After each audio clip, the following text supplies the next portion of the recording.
আসসালামু আলাইকুম। আলিফ মিম হাসপাতাল। আমার বিকালে ব্যথা হয়েছে আর আমার কাছে নর্মাল ডেলিভারি হবে। হাসপাতাল মানে কোনো সমস্যা নাই, ভালো মতন সুস্থ মতন বাচ্চা ডেলিভারি হয়। সার্ভিস কেমন লেগেছে আপনার? সার্ভিস ভালো লাগেছে। হ্যাঁ, আপনি সন্তুষ্ট? হ্যাঁ, ঠিক আছে, থ্যাংক ইউ রিনা। অবশ্যই। টিনা আজকে আসে রাত্রবেলায়, রাত্রি 9:30টার দিকে এসেছে, তাই না? আচ্ছা। 9:30-10টার দিকে এসেছে।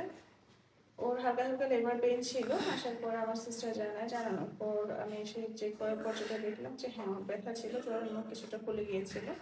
খুব বেশি সময় লাগেনি রিনা এই তো 9:30-10টার দিকে এসে ভর্তি হয়েছে। এখন রাত 2:30 বাজে। খুব সুন্দর ফুটফুটে একটা ছেলেবাবু হয়েছে ওর।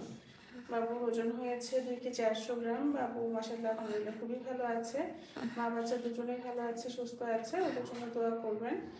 আর রিনার কোনো সমস্যা হয়নি, তাই না রিনা? না রিনার না, আমার কোনো কাটাছেঁড়াও সমস্যা হয়নি। হয়েছে না। খুব সহজভাবে খুব সুন্দরভাবে একটা ডেলিভারি হয়ে গিয়েছে। আমরা সবাই খুব খুশি। সবাই দোয়া করবেন, যে যেখানে আছেন যে প্রান্তে আছেন আমাদের জন্য দোয়া করবেন। আমাদের প্রতিটা সাহসী মায়েদের জন্য দোয়া করবেন, তাদের বাচ্চাদের জন্য দোয়া করবেন। আপনাদের দোয়াই আমাদের অনেক অনেক বড় অনুপ্রেরণা। ভালো থাকবেন সবাই। Thank you. আসসালামু আলাইকুম।